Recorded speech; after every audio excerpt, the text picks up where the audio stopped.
Buenas tardes, hermanos. Gusto en saludarles.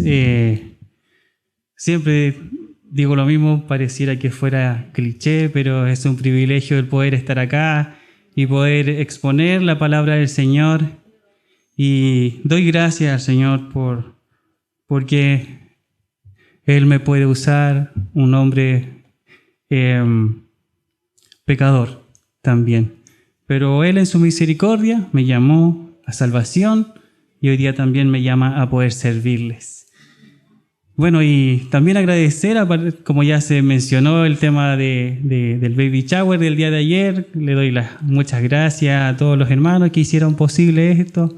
Fue un buen momento el día de ayer que pasamos, los que no vinieron se lo perdieron, pero fue un grato tiempo en coinonía junto a los hermanos. Estamos estudiando el libro de los Filipenses. Aquellos quizás son primera vez que están por acá. Estamos compartiendo el libro de Filipenses ya hace varios tiempo ya. Y vamos en el versículo 27, ¿ya? Versículo 27.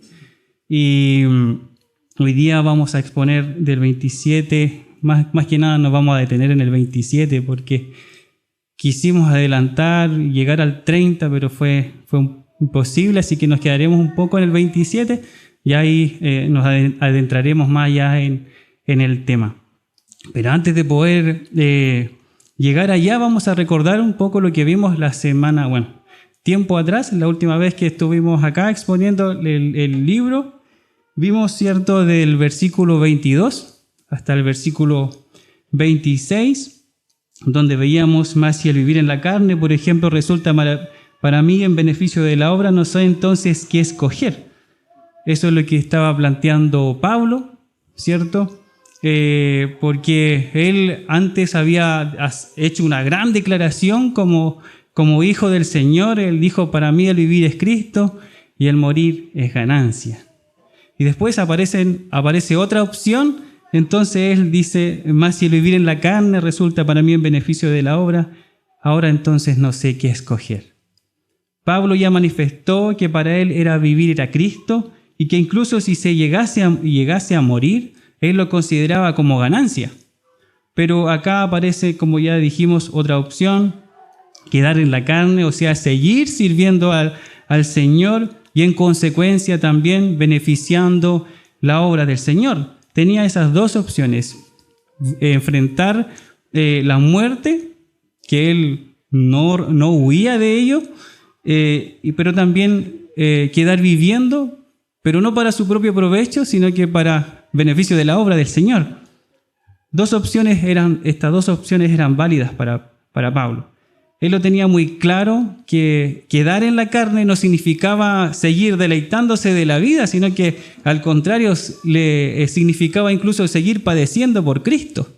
Y como pudimos tener hoy día la lectura, el cristiano no solamente le es concedido la salvación en Cristo, sino que hay algo más, que también incluso nos es concedido padecer por Cristo. Y Pablo lo tenía muy claro. Después vamos a ahondar más en ello, no necesariamente en esta prédica. Él decía, uno de los puntos que resaltábamos, él decía: estar con Cristo es muchísimo mejor.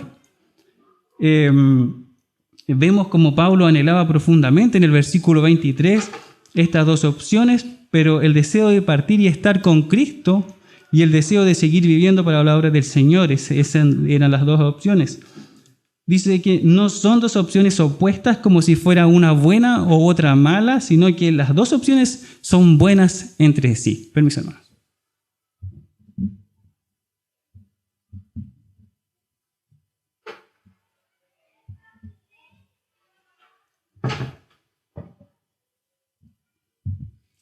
Entonces, dice que estas dos opciones son buenas. No es que él consideraba una opción que no era buena, sino que las dos opciones eran válidas totalmente para él.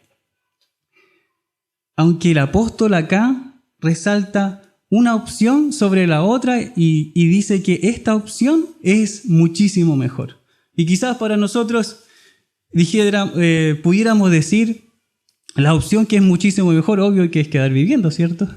¿Cómo voy a querer morir? Pero Pablo dijo, la mejor opción es partir y estar con Cristo, eso es muchísimo mejor. Todo lo contrario que quizás nosotros hubiéramos pensado, o quizás nosotros pensamos, manifestando, ¿cierto?, el deseo de partir y estar con Cristo. Y esto de deseo implica que quiero estar ya con Cristo, decíamos nosotros. Eso es lo que decía Pablo. Yo no quiero estar mañana con Cristo, no quiero estar en un minuto más con Cristo, sino que quiero estar ya con Cristo. Nos preguntábamos, ¿estamos nosotros deseando estar ya con Cristo? ¿Realmente nosotros sabemos que estar con Cristo es muchísimo mejor, como Pablo lo catalogaba? Y veíamos que Pablo hacía esta declaración porque él sabía lo que significaba estar con Cristo, porque él vivía para Cristo. Pablo gozaba de un conocimiento muy amplio de nuestro Señor. Por eso él podía decir tan resueltamente, para mí el vivir es Cristo y el morir es ganancia. Él sabía a quién había creído. Pero aún así, seguía latente la otra opción de quedar en la carne. Y eso es lo que finalmente él no es que anhelaba más, sino que era la opción, ni siquiera la que más le beneficiaba, sino que más le beneficiaba a otros, a sus hermanos. Versículo 24 dice, pero quedar en la carne es más necesario por causa de vosotros. Acá, cierto, tenemos un pero, este versículo comienza con un pero, tenemos un pero aquí en este versículo, el deseo de partir y estar con Cristo, que es muchísimo mejor. Este pero está relacionado, cierto, con quedar en la carne, esto es más necesario, y esta palabra es lo que hace la diferencia finalmente. Pablo debe elegir entonces entre lo que es muchísimo mejor y lo que es más necesario. La difícil decisión que debía enfrentar Pablo al no saber qué escoger, ahora queda, cierto, más resuelta esta opción. Pablo estaba completamente entregado a la obra del Señor. Su vida, toda su vida lo había dispuesto en las manos del Señor. Nos preguntábamos, ¿qué hay de nosotros? ¿Se acuerdan que nos preguntábamos si nosotros le entregábamos parte de nuestra vida al Señor? Y nos preguntábamos si eso era correcto. Si yo solamente le podía decir, Señor, solamente te entrego el 50% de mi vida. Quizás a alguien más osado le diga, yo le entrego el 90% de mi vida. Entonces estoy siendo más dadivoso para el Señor. Pero a nosotros no nos corresponde entregar ni siquiera un 90%, sino que nos corresponde entregar el 100%, porque Él compró nuestra vida. Toda la vida de Pablo, desde que se convirtió camino a Damasco, continuamente su vida estaba sujeta a la voluntad de Dios. Nunca sacó la mirada de Cristo. Siempre permaneció puesto los ojos en Jesús, buscando su magnificencia, viviendo para su gloria. Además, él se negaba a sí mismo para vivir para sí, entregándose al servicio y ser así de bendición a otros creyentes. Esto es lo que anhela también. Él no solamente ahora se queda con ese deseo para él, como él vivía su vida delante del Señor, sino que ahora empieza a cambiar el tono del mensaje a los filipenses. Si usted ve, acá hay un contraste muy fuerte. Hay un contraste porque está hablando de él, del versículo 12, Pablo está, cierto, dando a conocer cuál era su situación en Filipenses, donde él estaba encarcelado en Roma, y cambia totalmente acá el discurso. Ya no se refiere a él y su vida con Cristo, su relación con el Señor, sino que ahora le empieza a exhortar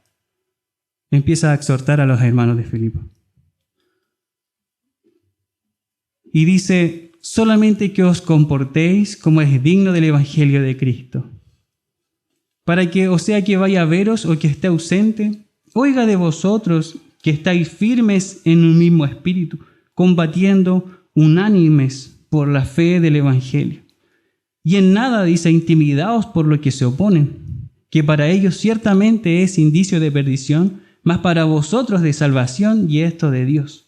Porque a vosotros os es concedido a causa de Cristo, no solo que creáis en Él, sino también que padezcáis por Él. Teniendo, dice, el mismo conflicto que habéis visto en mí, y ahora oís que hay en mí.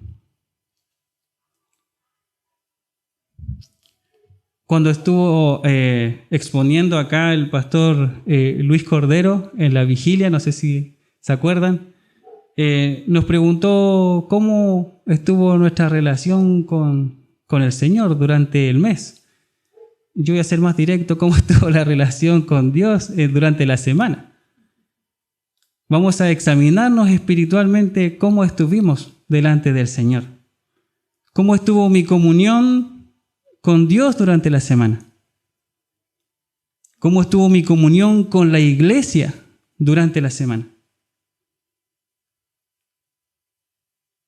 Quizás vamos bien hasta ahora. Pero ¿qué me dice cómo estuvo con tu comunión con los que no son hijos de Dios? Porque me imagino que te pudiste relacionar con aquellos que no son hijos de Dios. En tu trabajo, algunos más jóvenes en el colegio, en la universidad. Fuimos, por ejemplo, como nos pide la Escritura, que seamos luminares del mundo. ¿Fuimos sal del mundo? Los demás, por ejemplo, vieron nuestras buenas obras y glorificaron a Dios por ello.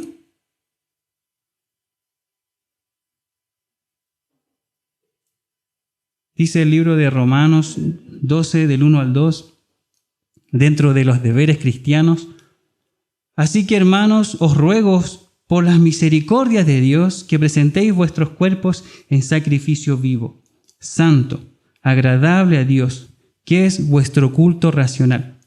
No os conforméis a este siglo, sino transformaos por medio de la renovación de vuestro entendimiento, para que comprobéis cuál sea la buena voluntad de Dios, agradable y perfecta. El estilo de vida de cada creyente puede impactar fuertemente al mundo, y en especial quienes nos rodean. ¿Lo creemos? ¿Puede ser? Si cada creyente no se conforma a este siglo y entrega su vida en sacrificio vivo, en sacrificio santo, agradable a Dios, muchos glorificarían a Dios por nuestras buenas obras. Y resulta que de esto se trata la encomienda de Dios, ¿cierto? Que nosotros vayamos al mundo, no que nos escondamos del mundo, sino que Él nos llama a ser sal, nos llama a ser luz del mundo, y la luz no se puede esconder.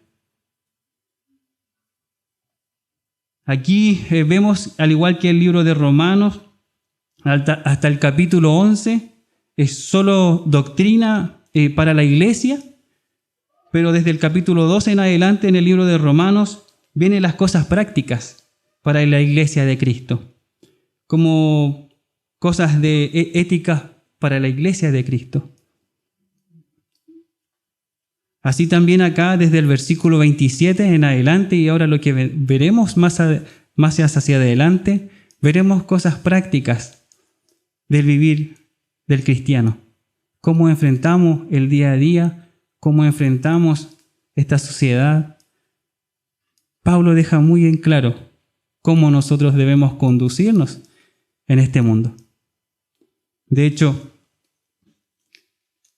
el capítulo 2, del versículo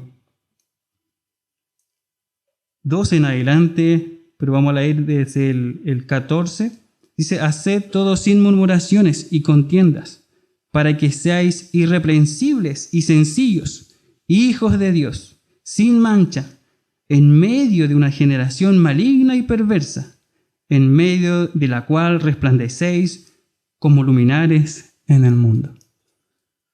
Ese es el estándar que nos pide Dios, cómo nosotros debemos enfrentar el mundo.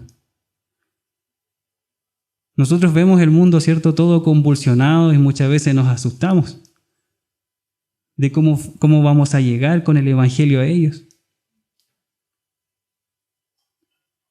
Entonces, también acá, desde el versículo 27 en adelante, Pablo, acá también cambia el tono de voz, como decíamos, que venía ya él empleando al referirse a sí mismo y su situación personal o de comunión con el Señor, que por supuesto todos también deberíamos adoptar y deberíamos imitar y deberíamos aplicar a nuestras vidas. Acá entonces cambia el tono de voz, cambia su mensaje e incluye ahora el primer llamado de atención para la iglesia de Filipo y les dice, versículo 27, solamente que os comportéis como es digno del Evangelio de Cristo. El tema que vamos a estar viendo en lo sucesivo es comportarse como es digno del Evangelio de Cristo. Es comportarse como es digno del Evangelio de Cristo. Este tema o este encabezado que veremos a continuación, comportarse como es digno del Evangelio de Cristo, reúne los puntos que Pablo expondrá a los hermanos de Filipo como exhortación. Y en particular, al versículo 30, Pablo expone 5 puntos a partir de este encabezado. Primero dice, deben comportarse como es digno del Evangelio de Cristo. Segundo dice, estén firmes en un mismo espíritu. Tercero dice, estén combatiendo unánimes por la fe del Evangelio. Cuarto dice, no tengan temor por los opositores, porque habrán opositores. Y dice, como quinto, que como cristianos nosotros también, no solo es concedido creer en el Evangelio de Cristo, sino también nos es concedido padecer por el Evangelio de Cristo. Estos entonces son los 5 puntos que esperamos poder desarrollar con la ayuda de nuestro Dios, pero solo que ahora vamos a ver solamente 2, o el primero en realidad, comportarse como es digno del Evangelio de Cristo. Y acá comportarse quizás va a sonar, en realidad es un poco distinto a lo que el original lo define. Y el comportarse, dice en la lengua original, significa ser ciudadano. El comportarse significa ser ciudadano. Y se usa para desarrollar la conducta característica de la ciudadanía celestial. Para ese entonces, ser ciudadano romano, porque le estaba hablando una iglesia a Filipo, eran ciudadanos también romanos, y para ellos era de mucha estima esa nacionalidad. Y los hermanos de Filipenses eran una colonia, si bien apartada de la ciudad, pero pertenecían a la colonia romana.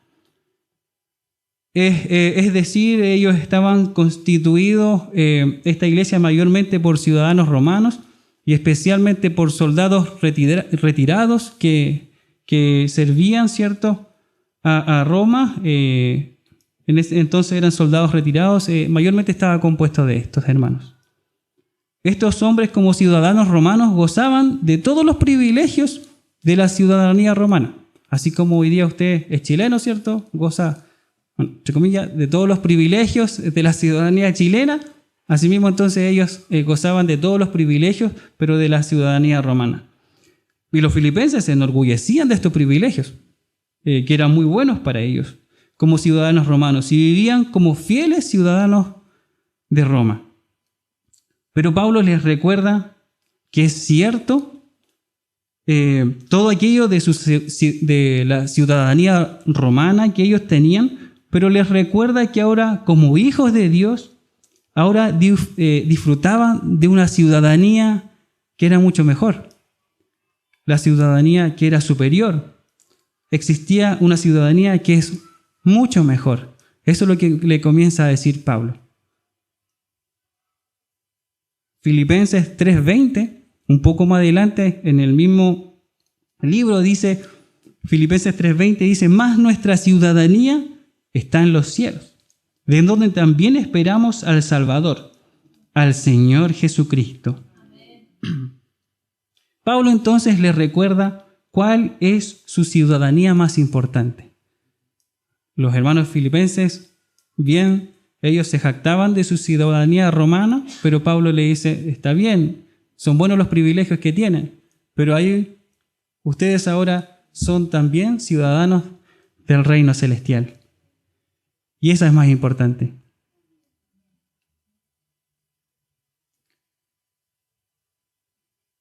Entonces, lo primero que podemos notar y podemos ver, vivir como ciudadanos del reino de Dios.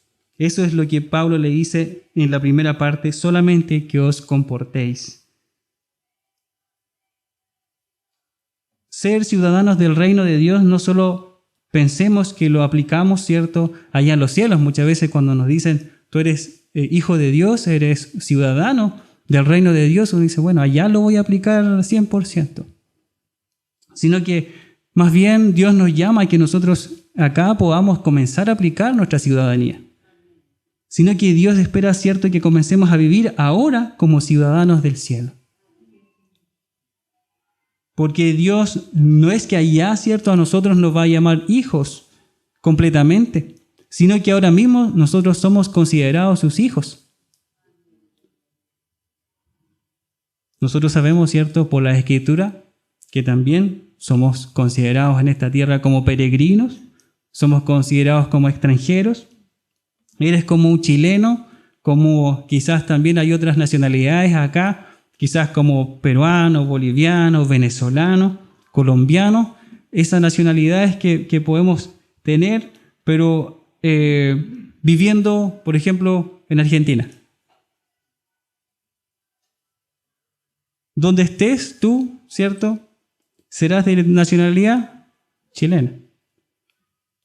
Aunque ciertamente nosotros podemos adoptar la nacionalidad, si es que en el caso seguimos el ejemplo nos vamos a Argentina, podemos adoptar esa nacionalidad y quizás algunas veces el trámite, ¿cierto?, muchas veces es engorroso, enredado, lleno de papeles, pero hermano, Dios, ¿qué hizo con nosotros?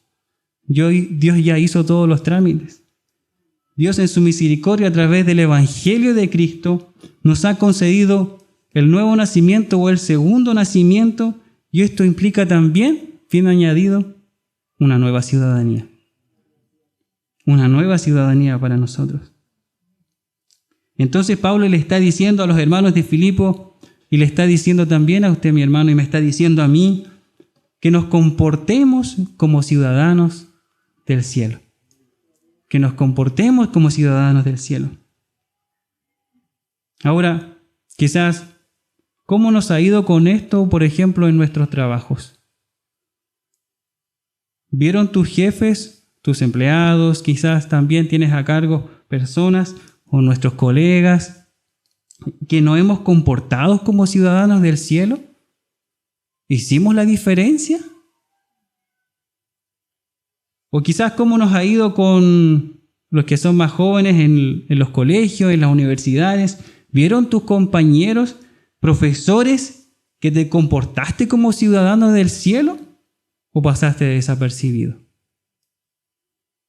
¿Fuiste responsable? ¿Fuiste diligente? Y mis varones amados, ¿vieron nuestras esposas que nos hemos comportado como ciudadanos del reino de Dios?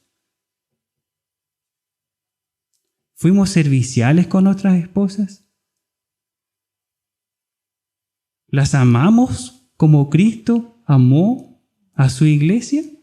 Porque ese es el llamado para todo varón.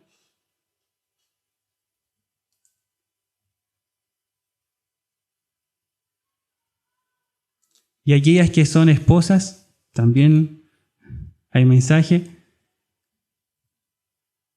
¿Vieron sus esposos que se comportaron como ciudadanas del cielo? ¿Fueron de ayuda idónea con sus esposos? ¿Respetaron a sus esposos?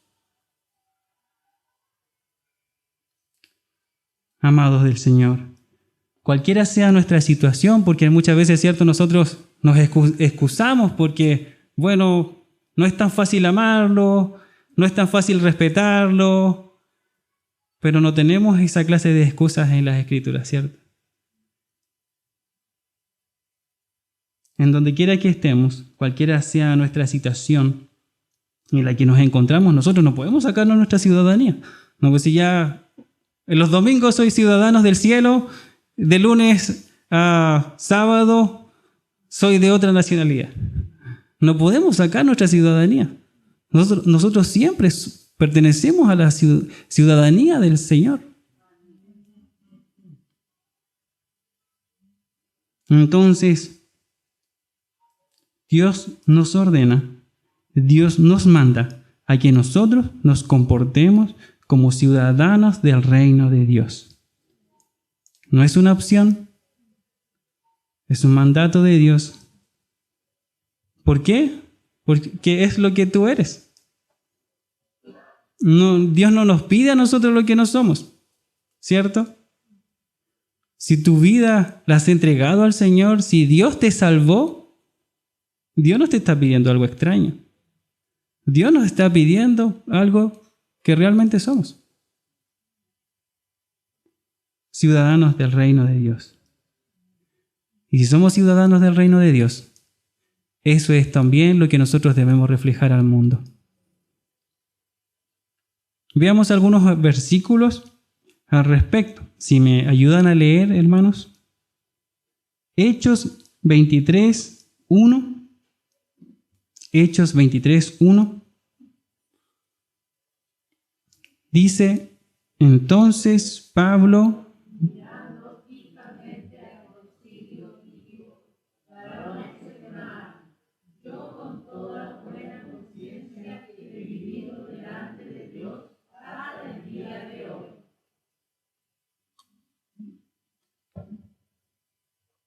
Pablo tenía las cosas muy claras. Y él nunca trató de adornar, ¿cierto?, sus palabras para que él sonara que tenía una buena comunión con el Señor, sino que él vivía realmente una buena comunión con el Señor. Y él dice que con toda buena conciencia ha vivido delante de Dios hasta el día de hoy. ¿Cómo está nuestra conciencia de cómo hemos vivido nosotros como ciudadanos delante de Dios? También dice el libro de Colosenses 1:10, dice, para que andéis como es digno del Señor, agradándole en todo, llevando fruto en toda buena obra y creciendo en el conocimiento de Dios. Debemos andar en todo tiempo como es digno del Señor, procurando siempre agradarle en todo. Y vamos a leer un versículo más relacionado a la ciudadanía del reino de Dios. Efesios 4 del 22 al 24 dice, en cuanto a la pasada manera de vivir, despojaos del viejo hombre, que está viciado conforme a los deseos engañosos, y renovaos en el espíritu de vuestra mente, y vestíos del nuevo hombre, creado según Dios en la justicia y santidad de la verdad. Si vivimos, ¿cierto?, nosotros en este país de Chile y respetamos las leyes como debería ser, ¿cierto?, y nos conducimos ordenadamente, las Escrituras nos dicen, ¿cuánto más debemos hacerlo para la ciudadanía del reino de Dios? No vivamos entonces en cuanto a nuestra vieja ciudadanía, según el viejo hombre, sino vivamos según la nueva ciudadanía que tenemos, que nos ha sido otorgado en la gracia y en la misericordia de Dios.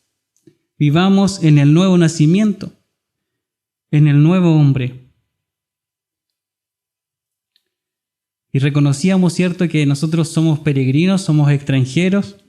Entonces, aunque estamos de paso en este mundo como extranjeros y como peregrinos, y que nos conducimos esperando la ciudad que tiene fundamentos, cuyo arquitecto y constructor es Dios, según Hebreos 11:10, eso no quita que ya tenemos nosotros, es cierto, esta ciudadanía del reino de Dios. Y eso debe impactar la forma nosotros en que también vivimos y el mundo también nos ve. Hermanos, el llamado es a vivir, finalmente, como decíamos, es vivir lo que somos. No estamos inventando nada. Es vivir lo que somos, modelando al mundo el Evangelio de Cristo. Modelando al mundo el Evangelio de Cristo. Y no lo que somos cuando vivimos para nuestra carne, ¿cierto? Andando en pecado. Ahora, ¿cuál es la medida o el contrapeso de este comportamiento, de esta ciudadanía? Dice solamente que os comportéis como es digno del Evangelio. Debemos vivir como ciudadanos del reino de Dios. ¿Y la medida? ¿Cuál es la medida? ¿A dónde tenemos que nosotros llegar? Como sea digno del Evangelio de Cristo. El glorioso Evangelio de Cristo es la medida. Esta es la medida. Comportarse como es digno del Evangelio de Cristo. Y para comportarnos como es digno del Evangelio de Cristo, nosotros debemos vivir creyendo, mirando el Evangelio de Cristo. No pretendamos vivir el Evangelio de Cristo sin el Evangelio o sin Cristo, porque estos van juntos, van unidos. Entonces debemos vivir, comportarnos como ciudadanos del reino de Dios, pero también mirando la estatura. ¿Cuál es la medida? Vivir mirando el Evangelio de Cristo. Porque si no, nos extraviamos, ¿cierto? Empezamos a mirar cualquier otro modelo. Y el modelo a seguir, ¿cierto?, es siempre el Evangelio de Cristo. Pablo lo recalca acá una vez más. Dice, vivir como ciudadanos del reino de Dios como es digno del Evangelio de Cristo. Dios nos pide que vivamos como ciudadanos del cielo porque sabe cuál fue el efecto o el impacto del Evangelio de Cristo en nuestras vidas. Fue tan grande el impacto, nosotros lo podemos ver por las Escrituras, ¿cierto? Que nosotros, ¿cuál era nuestra condición antes que Cristo llegara a nuestras vidas? Estábamos muertos en delitos y pecados. ¿Quién nos podría sacar de ahí? ¿Podíamos nosotros por nuestra propia fuerza? No podemos. ¿Podía alguien, por más buenas intenciones que tuviera, rescatarnos de allí? No. Solamente Cristo lo podía hacer. Por eso fue tan grande lo que Dios hizo por nosotros. Y ahora nos dice que el Evangelio no solo tuvo un impacto inicial, ¿cierto? Porque ese impacto inicial ya es grande.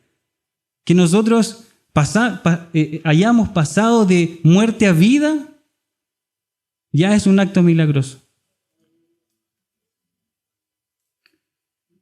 Pero el Evangelio no solo tiene un impacto inicial con nosotros y que ya no tiene más participación, hizo su obra, ya listo, se acabó. No, el Evangelio debe seguir estando presente en nuestras vidas. Tiene participación en nuestro caminar, en el día a día. Más bien, ¿cierto?, nos dice que el Evangelio de Cristo nos acompaña día tras día hasta el regreso de Cristo. Muchas veces nosotros pensamos que la vida en el Evangelio se trata solo de hacer cosas o de dejar de hacer cosas, ¿cierto? Eso es el Evangelio, dejar de hacer cosas. Pero el Evangelio es mucho más que eso.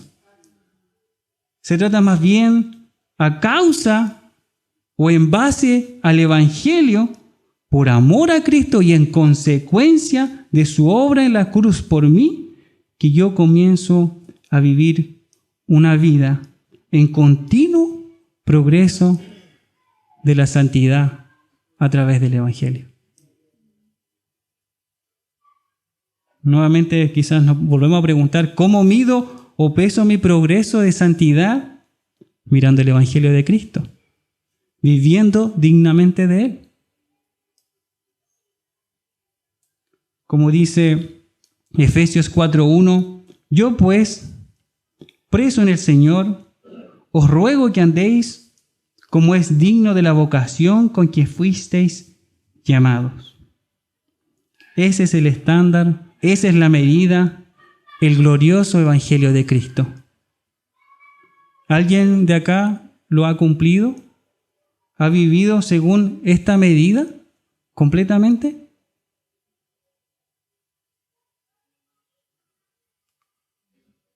Pareciera, hermanos, que Dios nos quiere ver siempre como cristianos frustrados. Quizás podamos, no sé, hacer una lectura rápida. Decimos esto porque el estándar que vemos es alto.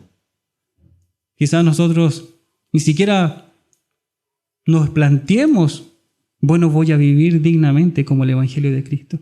Porque quizás lo vemos muy inalcanzable.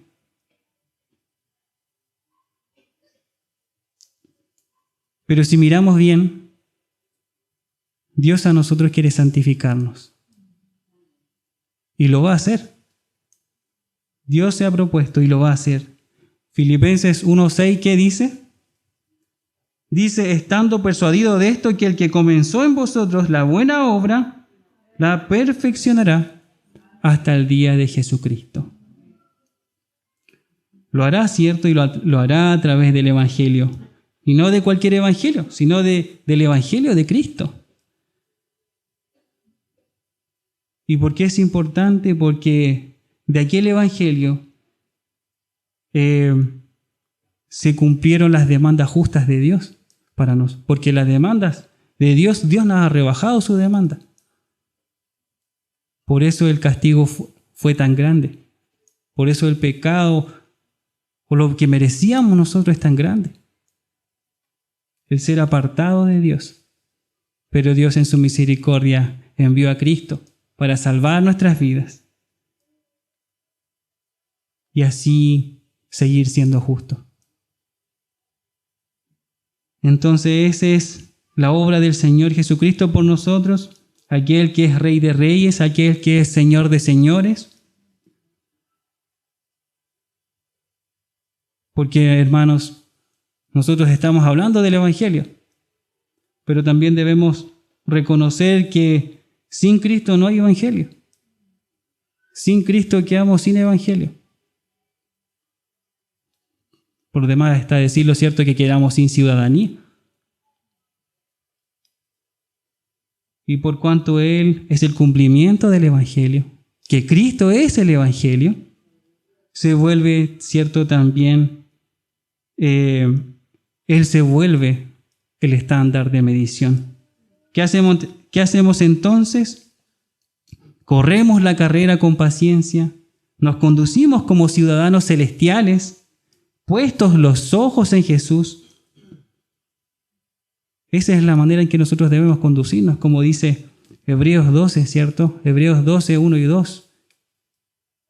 Corramos la carrera con paciencia. Despojémonos de todo peso, despojémonos de todo pecado. Dice que los esposos, y usted igual lo puede corroborar, los esposos a medida que pasa el tiempo se van pareciendo cada vez más.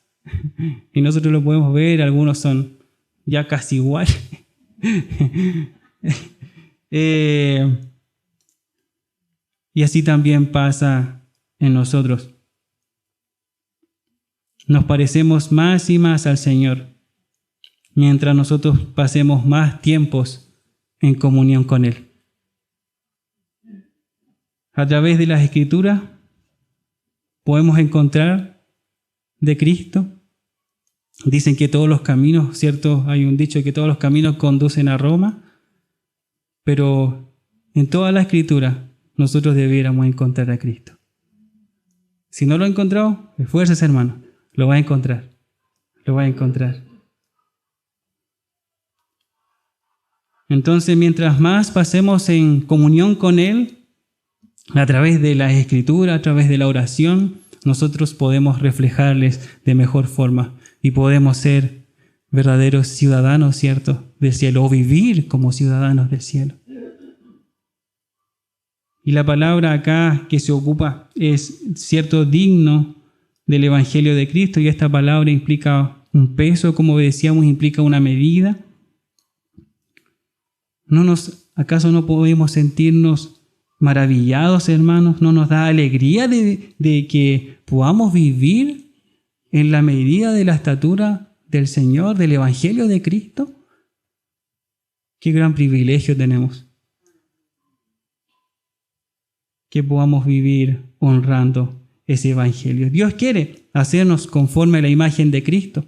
Él lo ha dicho, lo dice una y otra vez. Romanos 8:29 nos dice que Él quiere formarnos a la imagen de Cristo. Quiere transformarnos también, dice, como mirando a un espejo la gloria del Señor. Somos nosotros transformados de gloria en gloria en la misma imagen como por el Espíritu. Segunda de Corintios 3:18. Hermanos, Dios ya nos libertó de la esclavitud del pecado. Si hemos creído al Evangelio de Cristo, entonces las demandas de Dios es que nosotros vivamos conforme al Evangelio de Cristo. Él ha provisto para que nosotros podamos hacerlo. Él ha provisto para que nosotros podamos serle fieles, porque Él nos ha libertado de la esclavitud del pecado, dice la Escritura. No volvamos a ponernos nuevamente en el yugo de la esclavitud del pecado, no viviendo dignamente de este Evangelio glorioso de Cristo. Vivamos según lo que somos. Acordémonos que nuestra ciudadanía es en el reino de Dios. Vivamos según entonces esta medida del Evangelio glorioso de Cristo. ¿Qué pasará con esto? Esto impactará la vida de otros, y muchos, por tu forma de vivir, por tu forma de comportarse, pueden llegar también al conocimiento de Cristo, al arrepentimiento de sus pecados. Y esto es también el llamado para aquellos que aún no conocen de este glorioso Evangelio de Cristo, a que puedan guardar la esperanza que abrigamos nosotros, aquella bendita esperanza que nos fue concedido. Si hay pecado en nuestras vidas, si eres un hombre pecador, una mujer pecador, y ves y dices, no tengo salvación, toda mi vida he pecado, aún tienes vida, aún tienes posibilidad de que Dios pueda limpiar tus pecados, de que pueda hacerte esta ciudadana del reino de Dios. La invitación es que para que te puedas acercar a Cristo en fe y puedas confiar que Él te puede perdonar, que Él te puede salvar, que Él te puede convertir en un ciudadano del reino de Dios. ¿Me acompañan a orar, hermanos? Padre amado, eterno Dios, te damos gracias por tu palabra. Oh Padre amado, el estándar de vivir según el Evangelio de Cristo es alto, Señor, pero también tú proveíste para nosotros las herramientas para que nosotros podamos vivir conforme a tu Evangelio, sin excusas, mi Dios. Te rogamos, Señor, que nos fortalezcas en la fe, que también nosotros podamos conducirnos en esta vida mirándote solo a ti, mirando el Evangelio de Cristo, glorificándote, Padre amado, gozándonos de lo que tú has hecho por nosotros. Te bendecimos, Señor, por Cristo. Te bendecimos, amado Dios, por tu Espíritu Santo, que también nos ayuda a poder comprender tu palabra. Te damos gracias por este tiempo de estudiar más de ti, Señor, y conocerte más. Cuál es tu buena voluntad también para nuestras vidas. En el nombre de Jesús oramos. Amén.